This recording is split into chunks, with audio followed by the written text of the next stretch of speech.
ஆண்டாள் அருளிய திருப்பாவை 23ஆம் பாசுரம்.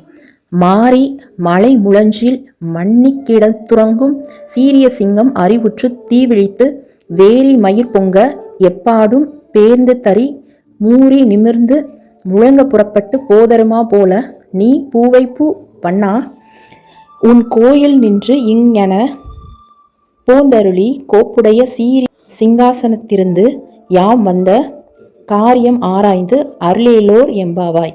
இதன் பொருள் என்னன்னு பார்த்தோம்னா, மழை காலத்தில் மலையிலுள்ள குகையில் உறங்கும் பெருமைமிக்க சிங்கம் வீழ்கிறது. அதன் கண்ணில் நெருப்பு பொறி பறக்கிறது. நாற்புறமும் நடமாடி பிடரி மயிரை சிலித்து பெருமையுடன் நிமிர்ந்து கர்ஜனையுடன் வெளியே கிளம்புகிறது.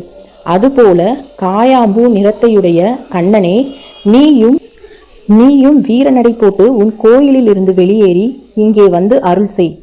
வேலைப்பாடுகளை கொண்ட மிகச்சிறந்த சிம்மாசனத்தில் அமர்ந்து நாங்கள் எதற்காக இங்கே வந்தோம் என்பதை அறிந்து அந்த கோரிக்கைகளை பரிசீலனை செய்து நிறைவேற்றி அருள வேண்டுகிறோம் என்பதே ஆகும்.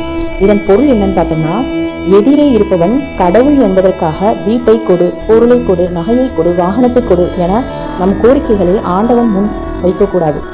அவை நமக்கு அமைய வேண்டும் என்று விதி இருந்தால் நம் உழைப்பை பொறுத்து அவை இறைவனால் நமக்கு தரப்பட்டுவிடும். எனவே நியாயமான கோரிக்கைகளையே இறைவனிடம் சொல்ல வேண்டும். இதைத்தான் ஆயர்குல பெண்கள் நாங்கள் கேட்பது நியாயம் என தெரிந்தால் மட்டும் அதை கொடு என கேட்கிறார்கள். அவர்கள் கேட்டது என்ன? அந்த கண்ணனை கேட்டார்கள். அவனோடு கலந்து விட்டால் சோறு எதற்கு, வாகனம் எதற்கு, இதர வசதிகள் எதற்கு? அதற்கெல்லாம் மேலான பேரின்பம் அல்லவா கிடைக்கும்? அதனால் அவனையே கேட்டார்கள் ஆயர்குல பெண்கள்.